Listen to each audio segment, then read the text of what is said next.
Good evening and welcome to the Friday Symposium. I'm Diane Sayre, president of the LaRouche organization. And today, December 20th, what I wanted to do as we prepare to go into the new year is to begin the process of breaking the blackout of Lyndon LaRouche in the United States, not merely clearing his name, but one of the worst crimes that has been done to the American people is that they're not aware that this towering genius walked among them, ran for president, and put forward thousands of pages of policy proposals rooted in the universal principles that you see expressed in our Declaration of Independence and Constitution. And I have joining me this evening Dennis Small, who was a political prisoner together with Mr. LaRouche and who is member of the National Executive Committee, editor of Executive Intelligence Review, also works at directs the Ibero-American desk. But before we get to that, let me just situate why I think this is so urgent at this moment. The world is at a point of transition. Lyndon LaRouche warned about this over many decades, starting with his earliest economic forecast in the 1950s, when he was a management consultant, having come back from World War II, and looking at the state of American industry. And he began warning about the idea of the post-industrial economy, the fact that a loan for an automobile would outlast the life of the car, that it was clear there was a shift in emphasis from physical production, the needs of the human population in energy, water, food, for mere monetarism and accounting. And then in 1971, LaRouche warned that then President Nixon was going to bring down the Bretton Woods system by caving under pressure from the British and George Shultz to decouple the US dollar from the gold reserve system and opening up the way for floating exchange rates and a massive binge of speculation where suddenly 90%, 99% of all currency transactions had nothing to do with physical production, but merely speculation. And LaRouche warned at the time that if Nixon did this, it would lead to fascism and a state of perpetual war. Well, we have now arrived at that point. The powers that be, the British Imperial Billionaires Club that run the Biden administration and run what many Americans have come to call the deep state, are in their death agony. Their system is bankrupt. It cannot be sustained. They are going for global war. They insist that there has to be a world in which there are no sovereign nation states, but merely billionaires, royalty, whoever, who make up arbitrary rules, and everyone else has to obey and be culled.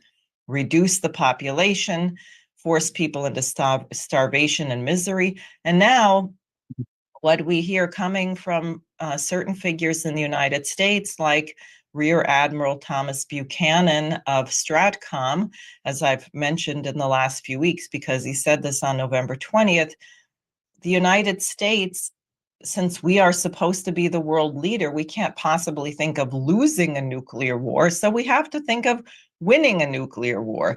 And we heard recently that from Scott Ritter when he was lobbying up on Capitol Hill and he was pressing someone, why are people telling Biden that Putin is bluffing when he says he's changed the nuclear doctrine because the US is now hitting deep inside Russia with ATACMS missiles, which Ukraine cannot operate. So it's being done by the United States, done by the Brits, done by the French. And so Scott Ritter was asking this person on Capitol Hill, why are they telling Biden Putin is bluffing? Putin is not bluffing. And the person said, oh no, we're not telling Biden that Putin is bluffing. Biden is being told that Putin is serious, but that the United States is prepared to win a nuclear war. So Biden has been told that Putin is not bluffing, but that it's okay because we can win a nuclear war. There are other reports coming in that people have said, well, yeah, a lot of people would die, maybe 70% of the world's population, but the other 30% will get by, and the nuclear winter won't be that long. It won't be 10 years. It might only be a few months. This is all complete insanity, but people are so insane or on drugs, and there's a lot of that apparently, including psychedelics and all kinds of things now, that they're prepared to go along with this. So now more than ever, it's important to expose who LaRouche was, what was done to him, why Ramsey Clark, the former U.S. Attorney General, said that the LaRouche case would be a precedent-setting case. So let me bring Dennis Small on now, and then I have a few slides, but I'd like to introduce Dennis and just see if you want to say anything quick before I go through my little slideshow. Yeah, I'll say hello. And I are hearing about and thinking about what happened to LaRouche, which is very important. The far more important question, which you have to be thinking about, is why? Why was it done? Because only that is going to give us the key to actually solve this panoply of problems that Diane was just referring to. So keep that in mind. Thank you.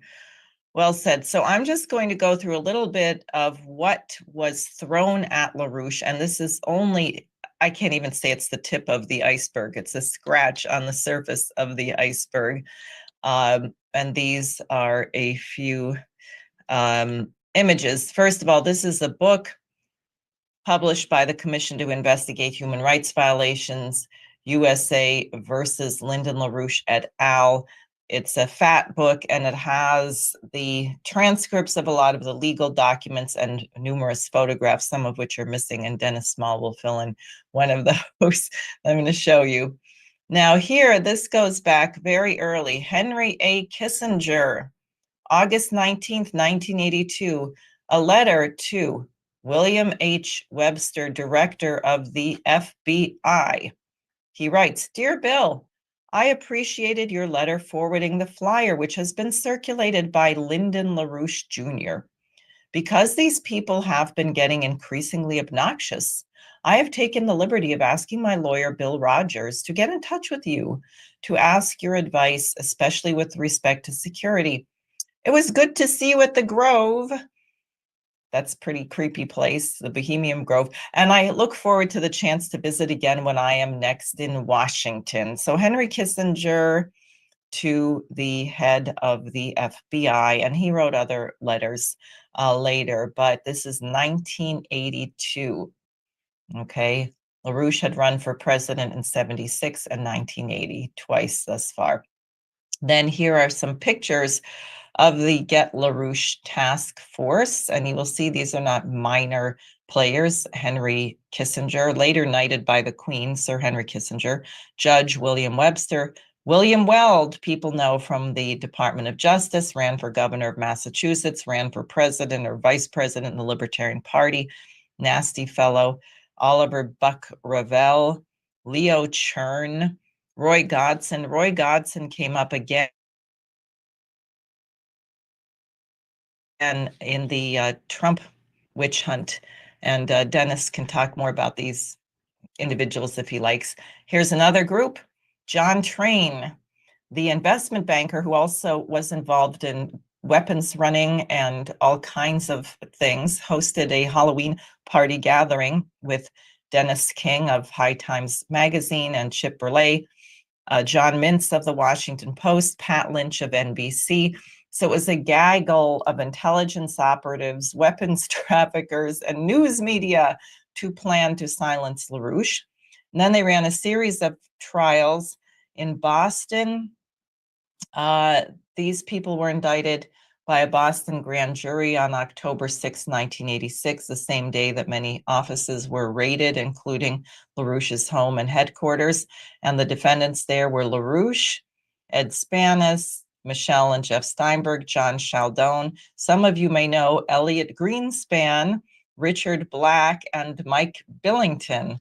And some of you may know John Chaldone who are watching this program. So 10 people indicted in the Boston case, which fell apart because of government misconduct. That's another story.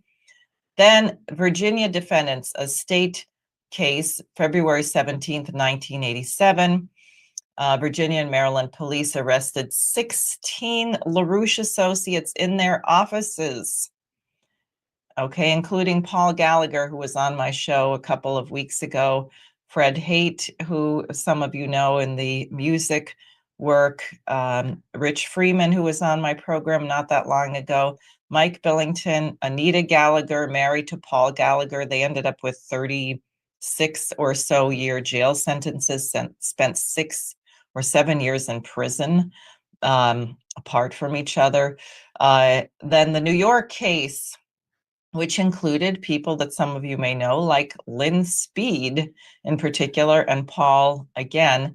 And then Dennis will show you the picture of the Alexandria case.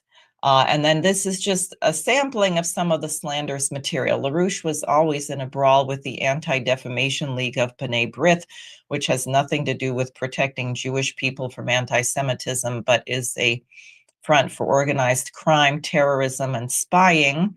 And they were very upset because Bush put a little square mustache on Barack Obama because his health care plan, Obamacare, we said, was modeled on the Hitler Tiergarten fear, that is the useless eaters. Your healthcare system should be based on saving money. And the way you save money is you deny care to people. And we went after Obama quite a bit on that. But the Anti-Defamation League used that. Conspiracy theorist Lyndon LaRouche, leader of a fringe political cult that defies categorization. Why do people think bad things about LaRouche? This is what they heard. You can't categorize it. We can't give you any substance to it, but we are asserting that he is the leader of a fringe political cult. And here again, Dennis King, the drug pusher, New Republic, 1984, on LaRouche, the LaRouche connection, how the leaders of a lunatic fringe won access to administration officials and with it respectability, God forbid. And so here they accuse LaRouche of being a 62-year-old multimillionaire, that's funny, maybe, and not even pennies, waging his presidential campaign. They say LaRouche had ties to the Ku Klux Klan. Then this, NBC News, Lyndon LaRouche, this is his obituary, bizarre political theorist and perennial presidential candidate, dies at 96. LaRouche, a Marxist turned hard right conservative, was one of the great oddities of the 20th century American politics. So with all of that about LaRouche, why would anybody ever need to read anything by him or find out what he had to say? And why was it that they spent clearly millions and tens of millions of dollars to smear and silence this one man and attach so many names to him that when you would hand out a leaflet with his name on it, people would be afraid to take it, as if reading something might even associate them with this bizarre fringe political cult extremist leader. So I'll leave it there. And Dennis, please go ahead. And if you have the picture with yourself, do you have it? And the one I this is railroad.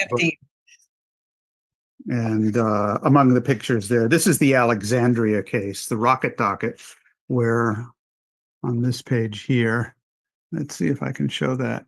Yeah, we see it. LaRouche there, and there were 7 of us. I was one of the defendants.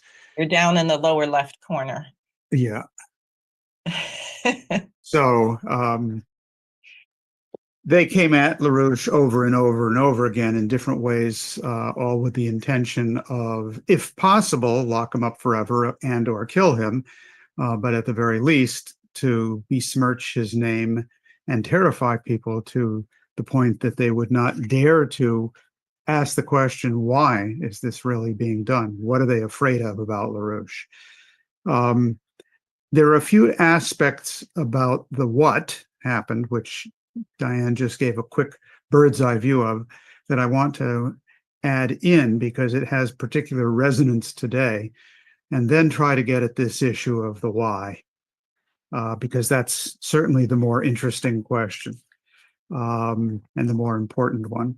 This 1982 letter, the Dear Bill letter, written by Kissinger to Bill Webster, August 19th, 1982, actually didn't work on the first pass because the letter was delivered to Webster, and then his lawyer, Kissinger's lawyer, Rogers, 4 days later, Bill Rogers sent a letter to Webster asking him to follow up on this. We hope the Bureau takes appropriate action.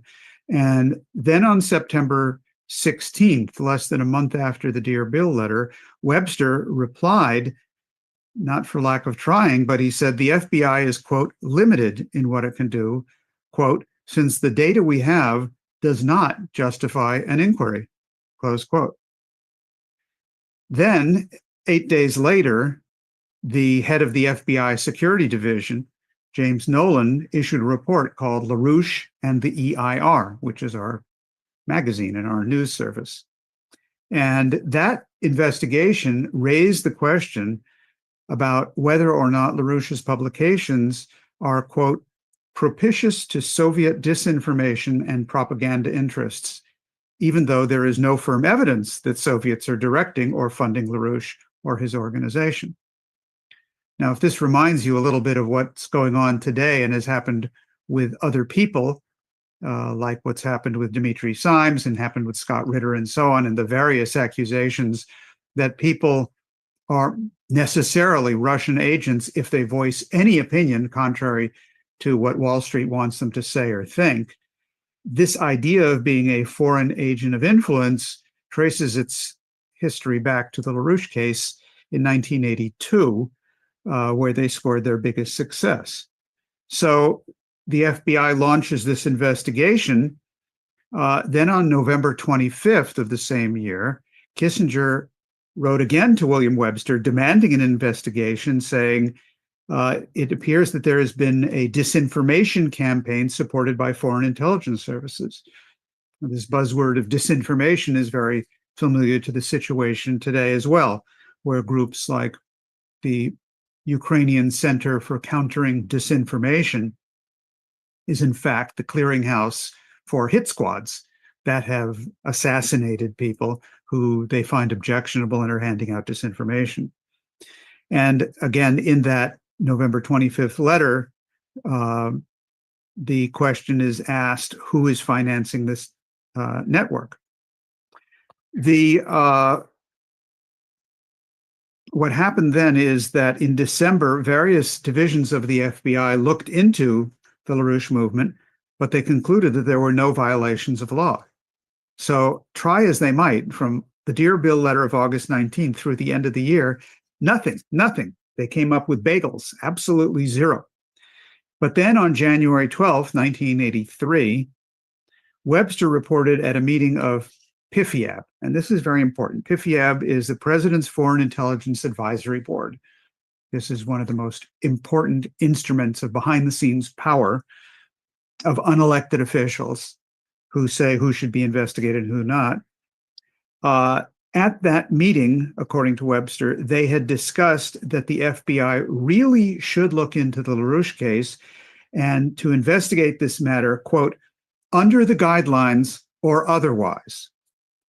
Well, it was otherwise because nothing was real about what they charged us with. It was a complete, total fabrication. We knew it. The government knew it. George Bush knew it. The FBI knew it.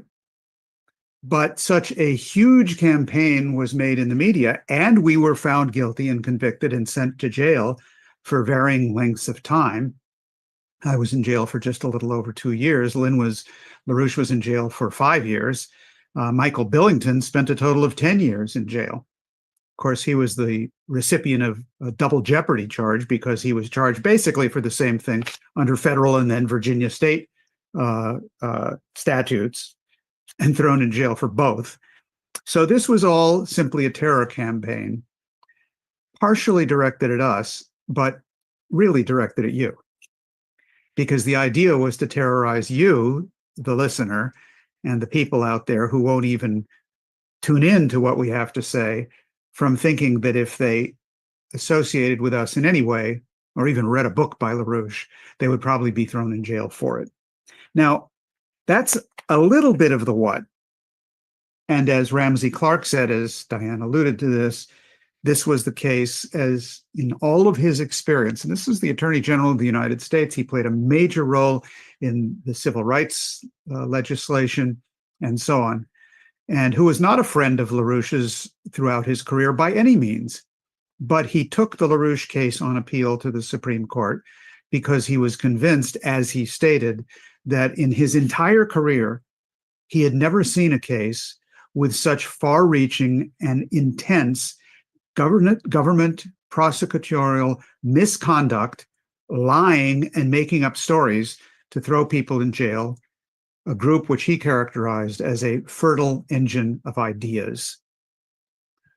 Hint, that comment has something to do with the why, because it was the fertile engine of ideas that worried them. And if you think that that's not the case, how could anyone be worried about mere ideas? Then you actually don't understand how the world works and how the universe works and what Lyndon LaRouche's fundamental breakthrough in science was and is. And that is what the British and the Wall Street are afraid of. Now, the cause for this goes back not to the 1982 Dear Bill letter. That was sort of where something was set in motion. But the real cause occurred in the immediate aftermath of the August 1971 breakdown of the Bretton Woods system, which Diane referred to, which was the occasion in which the entire Western financial system was reorganized away from a system which had fixed exchange rates and some barriers to speculation, and instead organized into a system of floating exchange rates and opening the doors to complete wild speculation to replace any productive use of credit. That massive transformation in August 1971, not simply taking the dollar off the gold exchange standard, that was part of it, but frankly, a secondary part of it. The main issue was going off the fixed exchange rate system because that opened the door to the derivatives bubble, which is now $2.1 quadrillion and growing. And it was at that point that LaRouche warned, as you heard a couple of moments ago, that if this process continued, the entire global financial system would implode, that to try to protect the system, fascist measures would be implemented, both politically and economically, and that system would drive towards war, including world war, against any opponents that got in the way. And that is a shorthand description of what actually has occurred over the 53 years since then. Now, that was August 1971. The die was cast on the LaRouche case on December 2nd, 1971, just a few months later, because that was the occasion when Lyndon LaRouche, after having challenged every economist in the United States to debate him, and we were deployed over campuses and universities across the country, challenging people to debate. I was part of that youth movement at the time and did that at Swarthmore College, where I was studying at the time, and we brought Lyndon LaRouche in to debate the top economists there. And LaRouche mopped the floor with him completely before an audience of about 40% of the university campus population. It was quite an explosion. We did this all across the country, but the really most significant debate was December 2nd, 1971, where Lyndon LaRouche at Queens College in New York City debated the most prominent neo-Keynesian economist on the academic circuit, Abel Lerner. And it was a lengthy debate. I was there. I was fortunate enough to make sure I was there. It was a debate that went on for hours on end because there were a lot of students who were very interested to hear what was happening. And when the time that was reserved for the first auditorium had run out, the whole debate moved to another auditorium. And I think it grew in the process. And LaRouche was saying that the policies that Lerner was advocating would lead to fascism. And the debate reached a point where at one point Lerner blurted out in frustration that Schacht's policies and Hitler's policies would not have been necessary if they had just done what Schacht had suggested earlier. Hitler would not have been necessary. The economics was right. The only reason Hitler had to happen was because people didn't do what Schacht told them had to be done, the finance minister. So that was like the guy hanging himself with his own words. And at that point, it was decided in establishment circles that Lyndon LaRouche would never, ever, ever again be allowed to enter into intellectual debate and discussion over policies with any high-ranking circles. And if it required jailing him and making up lies and assassinating him, which was tried a few times, that's what they would do. The point is, to cut to the chase, events don't make history. Ideas make history. Ideas which intervene in an ongoing real process which is happening economically, politically, culturally, and provide a solution to a crisis which mankind is facing, which is leading into utter destruction, but a solution which is otherwise not available within the terms that the problem has been posed. It's always outside the box. It's always thinking of a higher level solution than the terms in which the problem has been posed. That is the essence of LaRouche's method, that man's creativity endows us, as we have been endowed with that creativity, to constantly come up with solutions and answers to what appear to be paradoxes by coming up with a higher level concept of that which is causing those apparent conflicts to occur. This is why we are constantly referring to the Treaty of Westphalia now as a good example of how to come out of such a crisis. Look at the situation in the Middle East, an absolutely intractable problem which could lead to Israel launching nuclear weapons on Iran before January 20th, because that's what Netanyahu wants to do. How do you solve this? You have to have something like the Oasis Plan, which LaRouche came up with, which provides a solution which solves the problems to all sides in this. The same thing on the economic crisis. The United States should work with China and with Russia, and we should work with the BRICS. Or around the Ukraine situation, how do you deal with this? How do you deal with the security problems? You cannot deal with this as a zero-sum game. You have to come up with a concept, with a program, with a policy, which provides an answer to what is otherwise a completely intractable problem. And mankind's own economic development over the thousands of years, millennia, and longer has been based on coming up with technological breakthroughs and leaps to resolve what are otherwise endgame scenarios with the existing technologies and with the existing raw materials. So it's that method of approach, that idea that it is ideas which shape history, and man's unique ability to develop concepts using his creativity for ideas that solve problems which become of existential importance in moments of crisis. That kind of approach is what the more enlightened of the Wall Street and City of London crowd saw in LaRouche in that debate with Abba Lerner and were absolutely terrified of. And it was at that point that they decided this guy's got to be stopped. Now, there are some more specifics to the kinds of issues that came up and the way that those ideas of LaRouche almost turned the world around completely, which demonstrated in practice that that kind of approach is, in effect, something that will work. And I'll just mention three of them and then turn the floor back to you, Diane, so that we can continue the discussion. But so that people have some idea. Three issues around which LaRouche's central concept took effect in the early 1980s. Number one, the Strategic Defense Initiative, which was adopted by the Reagan administration over the total opposition of the entire Democratic Party, most of the Soviet leadership, most of the Republican leadership, and most of the experts in the field. But Reagan adopted LaRouche's Strategic Defense Initiative, realizing that the idea of joint development of beam weapons based on new physical principles was in fact a solution to what otherwise was a trajectory towards nuclear annihilation of both sides. So that's one example. A second example, the war on drugs. Lyndon LaRouche had Reagan's ear on this. And there were a lot of people who knew that the drug problem had to be solved.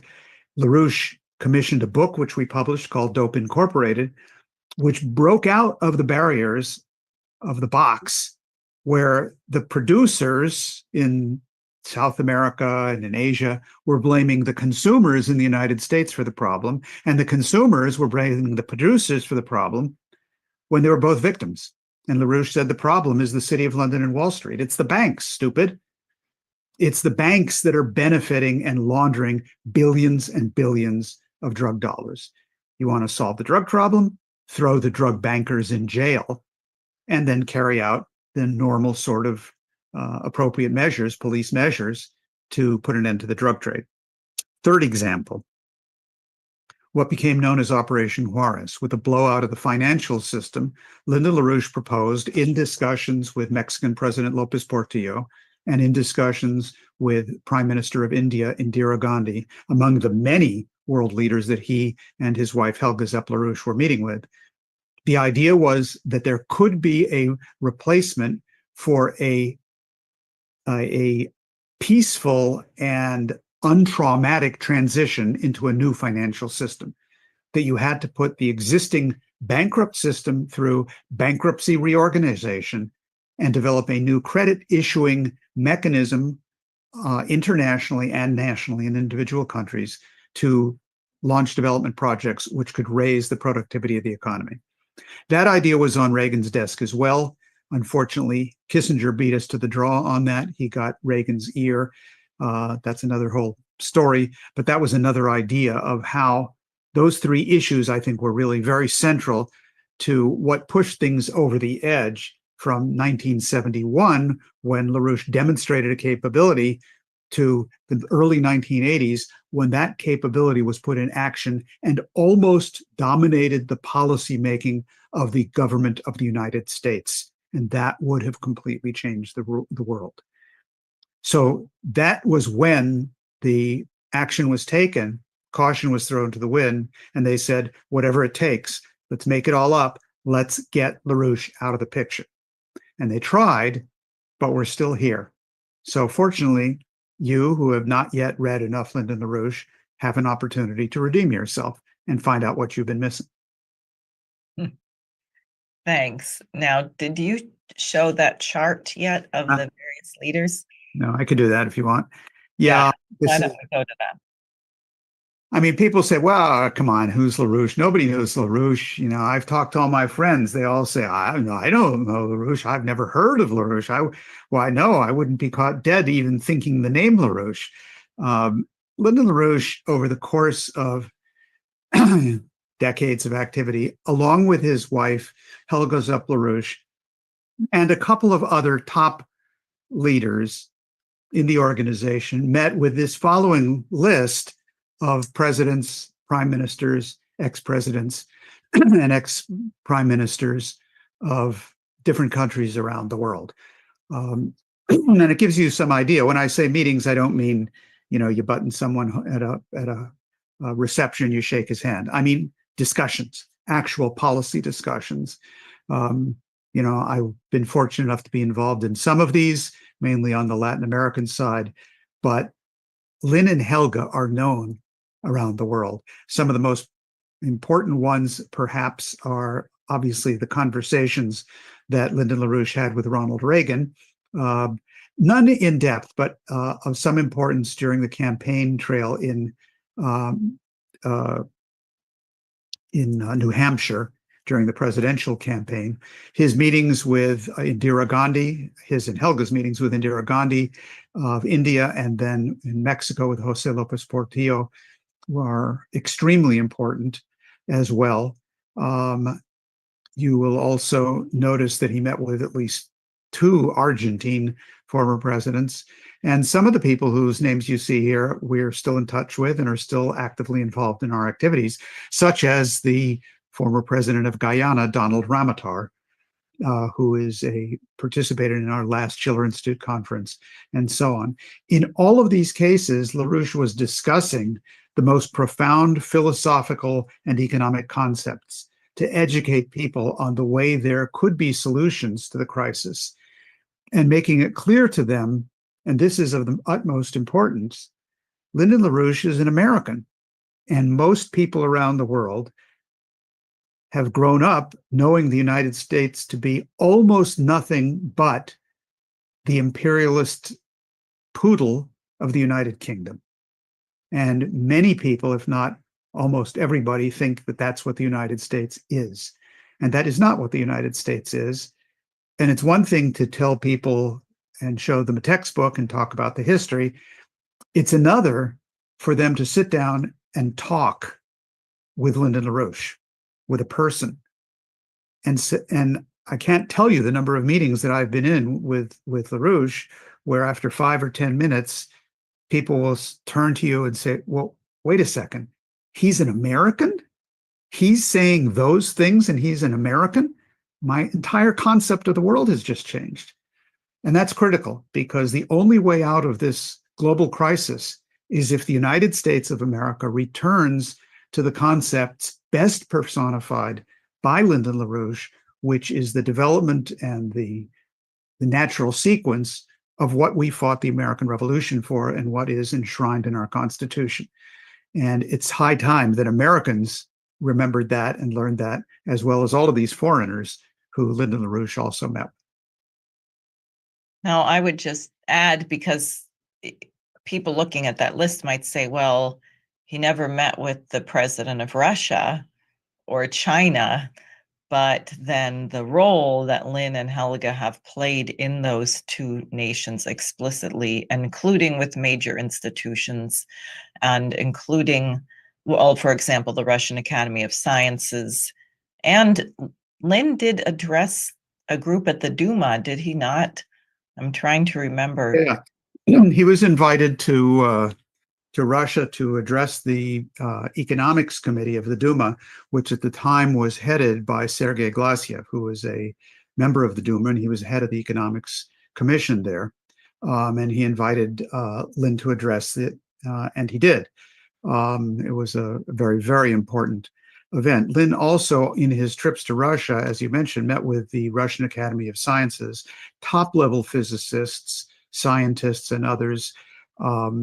One of them, one of the most renowned scientists in Russia, Pobis Kuznetsov, after extensive discussions with LaRouche and LaRouche's concept of potential relative population density, which is to say that the cause of man's ability to continuously, in an unlimited fashion, increase his population density and his longevity and his power over the universe around him is a function of creativity per se.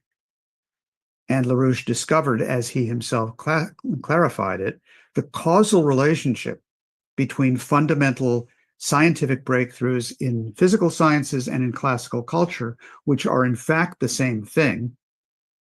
That is the way man's mind is capable of organizing itself and intervening in the physical organization of the universe. That is what produces increases in man's power, measured in increases in potential relative population density. Pobis Kuznetsov, who is one of the great physicists and thinkers in Russia, was so impressed by this. He said, look, as with all great scientists, the unit to measure what you have discovered has to be named after you. And therefore, the unit with which we will, this nonlinear unit with which we will measure potential relative population density, should be called the LaRouche, or for short, the La. So he probably knew that he was making a musical pun at the same time, but I can't swear to that.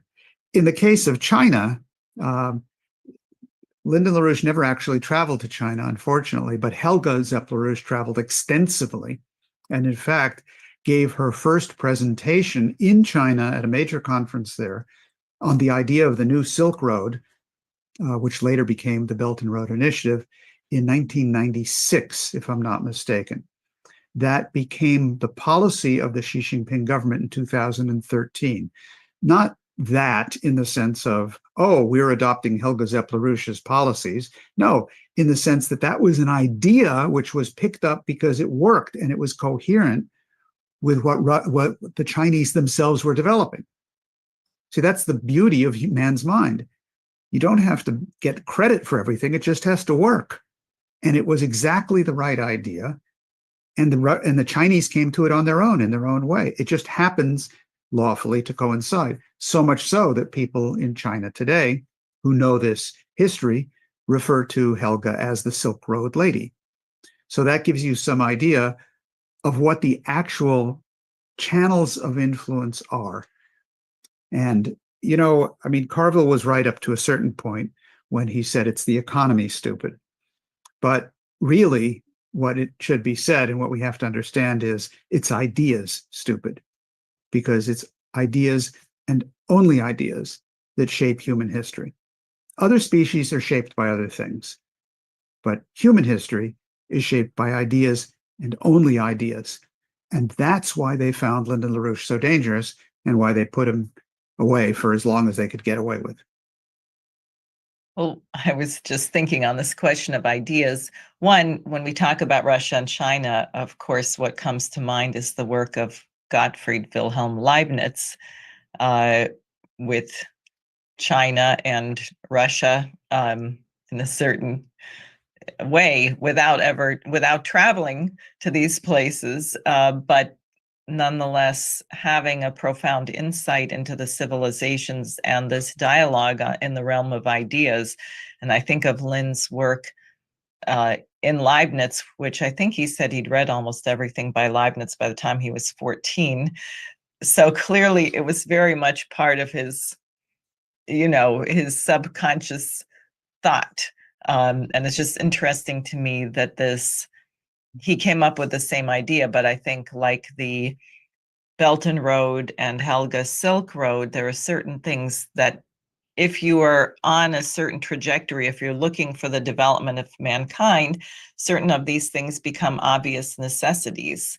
Yeah, exactly. No, exactly. Because it will lead you, if you are looking to what is universally true and not to the particulars, you will necessarily be led in exactly the direction in which those universals are to be found, which are at a much higher level than any of the particulars of your own culture. That's why when you look at Confucianism or when you look at Christianity or Islam or Judaism, and you're looking for that which is the unity, which is the coincidence of all of these things which seem to be opposite in many senses in terms of the particulars. But if you're looking for the coincidence of those things which seem to be opposites, or as Cusa called it in his famous studies, the coincidentia oppositorum, that leads you to a higher concept, which is the unifying cause, which itself is responsible for these different predicated expressions of that. And that's exactly how the world of ideas functions. The problem is that people think that the world works in a mechanical kind of way, a kinetic way, that things work like pulling levers or pushing billiard balls or something like that. That's how things work. Or that the power of a rocket is the bang with which it hits, or the bomb which explodes. But the Russians, who do not think, at least at this level, in linear terms or in kinetic or mechanistic terms, have just presented to the world a new weapon, the Oreshnik.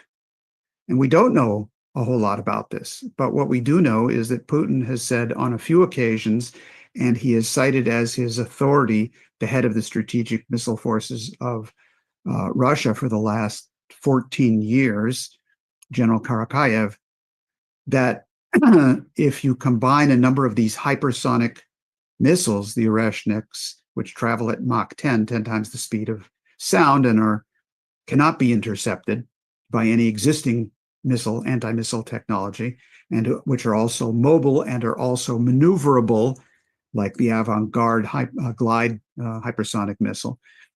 What Putin said is, if you combine a number of these Oreshniks with different kinds of warheads, unspecified, you can produce an effect similar to a nuclear explosion without a nuclear weapon.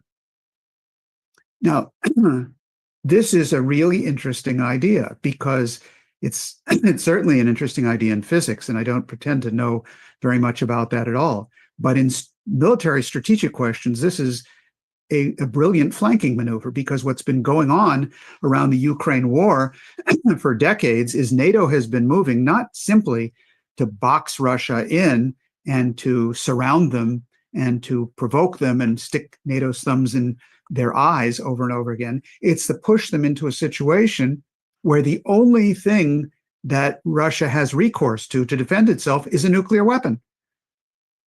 As the intention of those in the West, like Buchanan, who want to have a nuclear war, who think that we can somehow win it, which is a ludicrous idea, but that is the operant policy. So the idea has been box Putin in, provoke and provoke and provoke. So his only choice is either let the country be destroyed or launch a nuclear weapon. And Putin, on November 21st, broke out of the box. Now, they'd been working on this for many, many years. And they launched a weapon system and are saying they have more weapon systems of this sort to produce that kind of effect, but without using nuclear weapons. This completely kicks over the chessboard. And it's an idea, it's a scientific concept. Because and I do want to just add, like LaRouche, they're poo-pooing it, right? Oh, it doesn't really work. Oh, we can really shoot them down. Oh, it's not true. And I like Putin's joke response. He said, okay, let's do a test. Pick any target in Kiev, and you get ready there to defend the target against the Oreshnik missile, and then we'll shoot the Oreshnik missile. And of course, he totally called their bluff, but I thought it was very funny. Yeah, because I mean, what's going on here? How can you produce a nonlinear effect with a relatively limited amount of energy input? That's really the question. How is the physical universe organized such that if you understand how the physical universe is proceeding dynamically, how it's tuned, how can you act in such a way to produce a much bigger bang for your buck, not only militarily, but that's the key to technology and economics as well. How can you get more for less? And just one example, which I'm sure everyone will be familiar with, the soldiers marching over a bridge, the famous case where if you have 100 soldiers marching on a bridge, and if they're not marching in step, nothing's going to happen. But if they do it in a certain way, they can induce a certain resonance into the structure of the bridge, which will get it to sway and destroy itself. Now, how does that happen? You take those same 100 soldiers and you get them to stand at the base of the bridge and they all kick the bridge at the same time. It's not going to work. So there's something extremely important about this concept of the way that ideas wielded as actual activity change the ordering of the universe. And that is key to how we can operate under these circumstances in the realms of economics, in the realms of philosophy, in the realm of what's required to get the world out of this mess. And again, that's the issue on economics. And I'm sorry, on LaRouche and LaRouche's economics, which I'm, again, trying to encourage everyone to pay a whole lot more attention to. Exactly. Also, what Putin, of course, just did is a precise echo of what Lyndon LaRouche intended with the Strategic Defense Initiative and what Helga has again raised. His reasoning then was the same as the Russian reasoning now, which is you cannot rely on trust. What reason would there be for Russia to trust anyone in the West at this point in any kind of arms agreement? So the only thing that will work is by superseding the technology. That was Lynn's conception of the Strategic Defense Initiative. And in that capacity, it also would have served as a kind of driver in terms of physical productivity, physical economic output. Maybe you have more on that.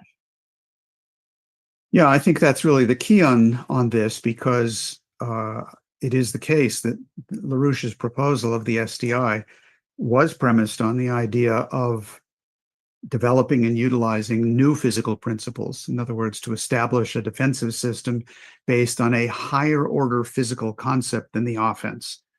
The offense is a ballistic missile. If you simply try to intercept that with a similar kinetic interceptor, well, that only gets you so far. If, however, your defense is organized around a higher level physical principle of using a laser, basically, or beam weapons, you are operating at a much higher energy flux density, concentration of energy, and therefore of power to produce change, and at a far greater speed, obviously, in the case of the speed of light, versus no matter, Mach 10, Mach 20, it doesn't matter. Speed of light's a whole lot different. And that was the idea. But LaRouche's concept was exactly that this same process of working together with the Soviet Union, it would not have worked if it had been posed simply to work alone. But working together created the possibilities of having those kinds of breakthroughs then affect the entire physical economy and apply those kinds of scientific advances. That aspect of the Oreshnik and what the Russians are up to with their military defense has not been presented by Putin, but I will say that I think that it is being presented by Russia's closest ally, strategic ally, which is China. And the ideas of Xi Jinping with the Belt and Road Initiative and the ideas of the BRICS are exactly that. From the moment that the Belt and Road was announced, Xi Jinping offered to the United States, first to Obama, who was president at the time, please join us. We want you to come in. We want to work together. Let's build our countries together, build the world together. Obama, no way. And over again, every occasion, that's what Xi Jinping has posed. It is not a closed door. This is an open door because his concept is that this is win-win. And the Chinese are doing what before we did best: science and technology, and always progress. That's the basis of their economy. They've got high-speed rail, they're on the moon, they're developing fusion power, they're doing all the things that we should be doing.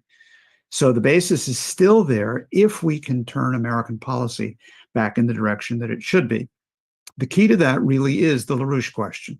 And I think that this kind of discussion, and obviously much more because LaRouche has been prolific in his writings, is a discussion that needs to be had.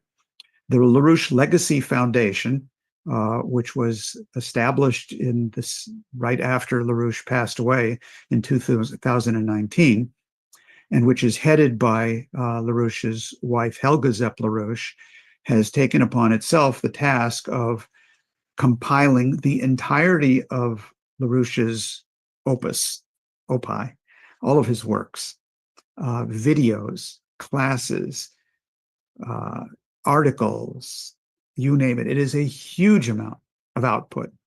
And we are in the process of compiling that. Some of it has been made available, and more, all of it will be made available. All the public stuff will be made available over coming years on the website of the LaRouche Legacy Foundation. It's actually called the LaRouche Library. You can go there and visit it. And we have begun to publish the collected works of Lyndon LaRouche. 2 volumes have been issued. I urge you to purchase them and read them, and then read them again. And a 3rd volume will be in preparation this coming year. Great. So I endorse that. People should visit the LaRouche Legacy Foundation.org. Is it .org or .com? .org, yes? .org. Yeah. Also, starting this Sunday, every Sunday morning at 10 a.m., the LaRouche organization will be broadcasting a live stream of LaRouche's programs. And we are going to be showing this Sunday a documentary that he commissioned, I believe it was 2008, called Firewall, which talks about the question of hyperinflation, the crash of 2007 and 8, which LaRouche forecast very precisely, and what to do about it. And we will be doing various videos every Sunday morning so that people can begin to get a sense of LaRouche, what he was like, what he had to say, his forecasts, and then absolutely read his writings as well. Also, just posted on the LaRouche organization website is a leaflet, The 4 Weeks of Christmas, for mobilization throughout the holidays, because the danger is exceedingly great.